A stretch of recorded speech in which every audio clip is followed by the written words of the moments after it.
All right, so it says, "The days are coming, declares the Lord, when I will make a new covenant with the people of Israel and with the people of Judah. It will not be the covenant I made with their ancestors when I took them by the hand to lead them out of Egypt." So he's saying that it's not going to be the same covenant that I had with them, when I took them out of Egypt, to understand. So it's going to be a different covenant. Why? Jesus sees this woman, at the well. He was so tired, and the disciples are going to buy things. And Jesus sees this lady, and he speaks to this lady and he tells them that, times are coming where, people will have to worship their Father in spirit and in truth. You understand? Because Jesus was saying, I am here, the Messiah, and I'm here to give you the right blood, So you are going to have to get saved, you understand, and become spiritually alive, you know what I mean? And now, it's gonna be a different covenant, So that lady actually believed, I know when the disciples came back, they saw my Lord with a lady, and they'd be like, oh, what the heck is he doing with a lady? Oh, guys, a dirty mind. Nobody said that, but I'm thinking, guys, hello. I'm a human being as well. So I know the dirty mind. You'll be like, what is Jesus doing with a lady? Guys, we already know that Jesus, no one on earth is good enough for Jesus. Jesus, guys, is a God. You understand? Put in the flesh, indeed, but he's a son of man, he's a God, So no one is good enough for him. That's why he gave us the blood, so that we can be good enough for him spiritually, not physically. No one will be good enough. No one will be a wife of Jesus. No one here on earth. Unfortunately, if you thought that you were good enough for Jesus, I'm sorry to burst your bubbles. No one. Unfortunately, so Jesus was speaking about the same thing. So what happens is that in that covenant, the blood of animals was old. So he's saying it will not be like the covenant I made with their ancestors, but this one is going to be a different one. You understand? This is the covenant I will establish with the people of Israel after the time, declares the Lord. I will put my laws in their minds and write them on their heart. I will be their God, and they will be my people.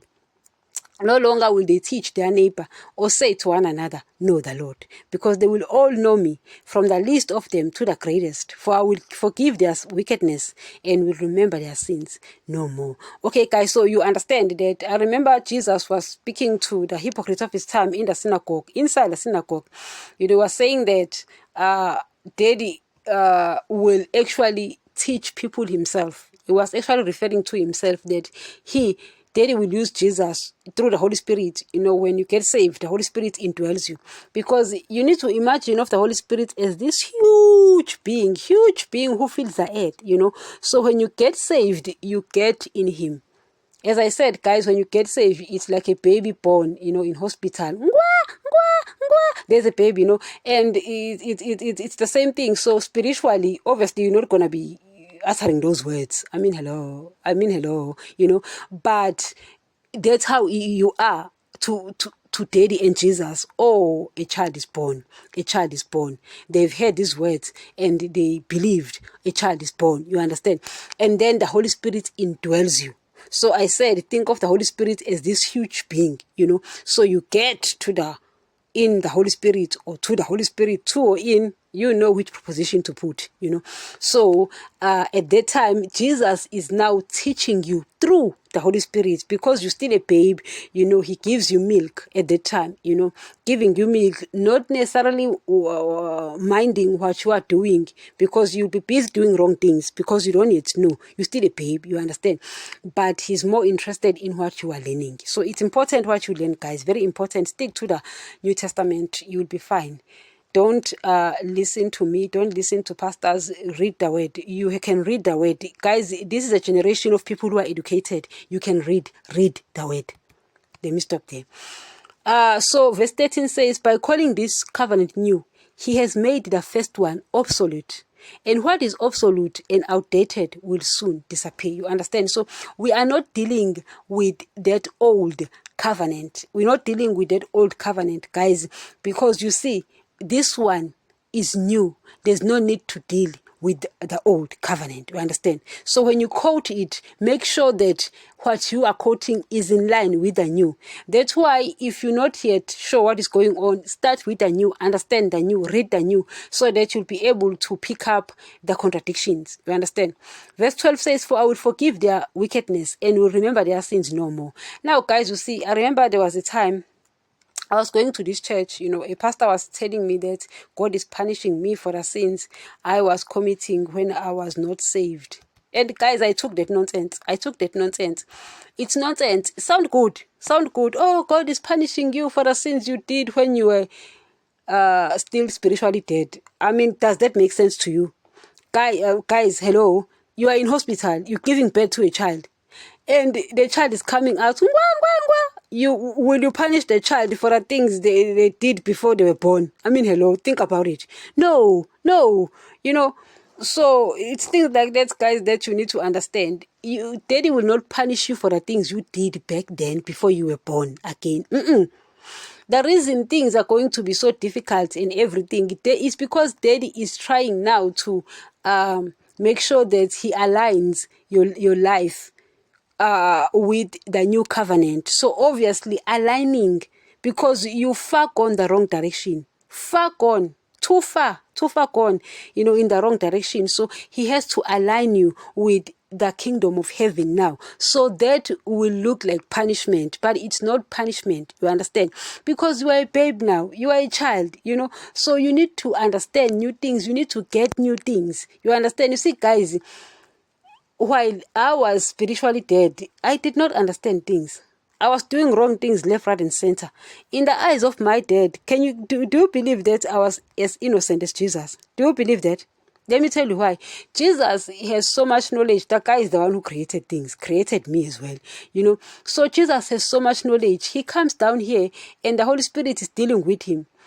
So he doesn't sin because he's got so much knowledge.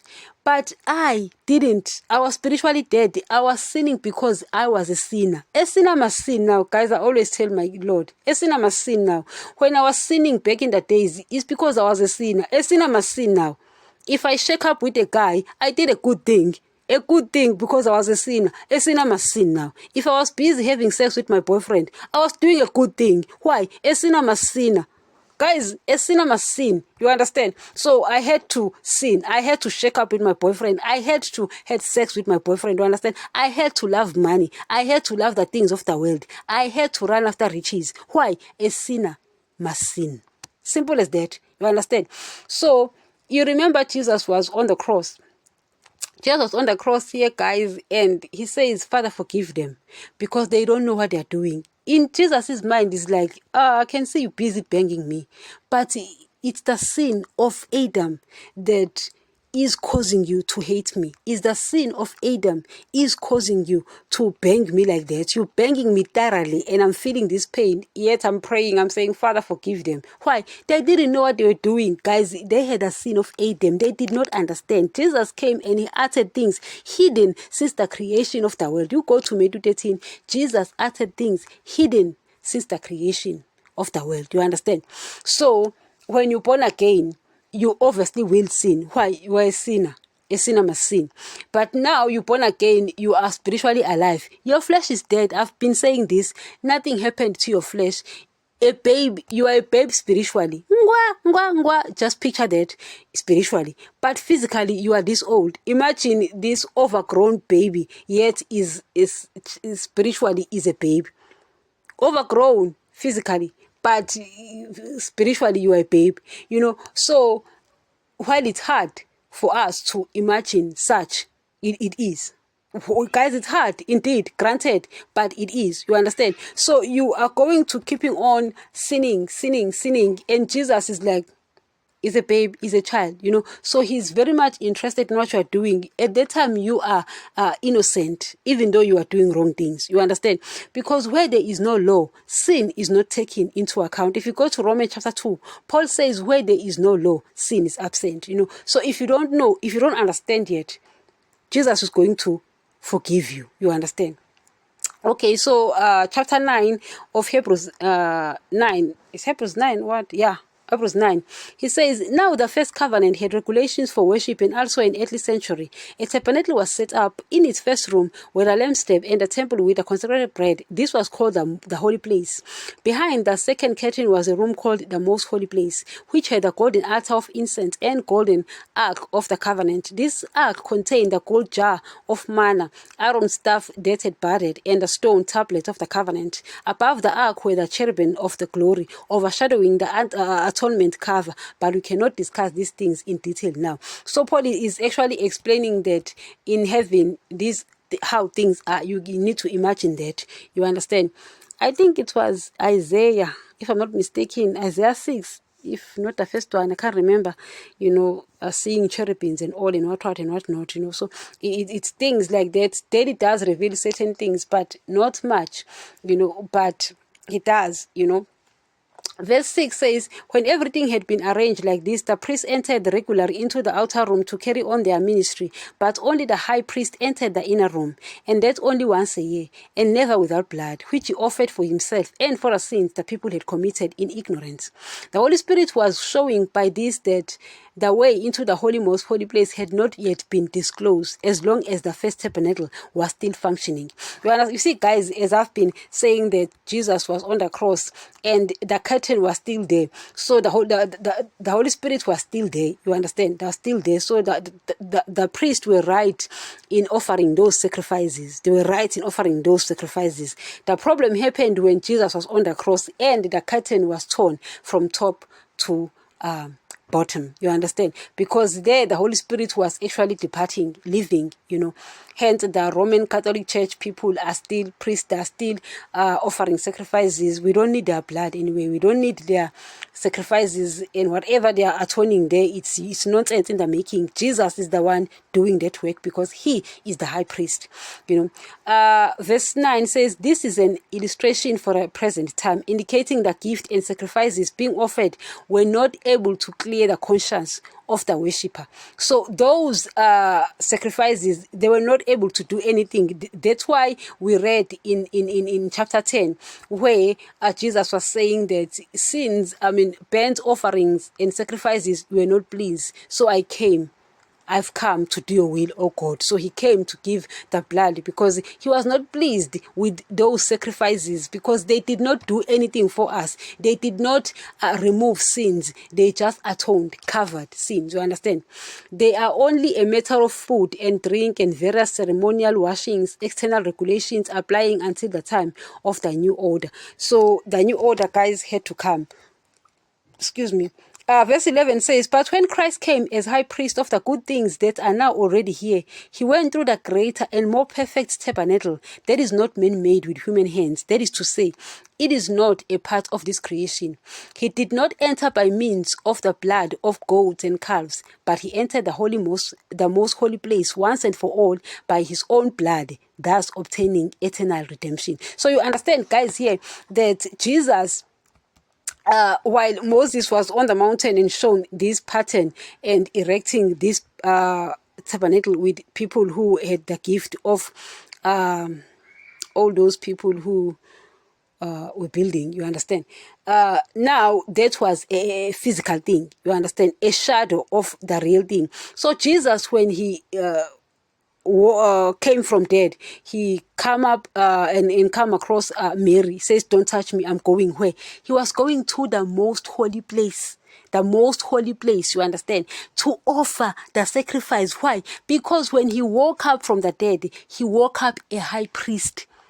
When he died, he was not a high priest. When he woke up a high priest. So now he's going there to offer the sacrifices, where? To the most holy place, once for all, by his own blood, thus obtaining eternal redemption. Guys, let me stop here. We will continue.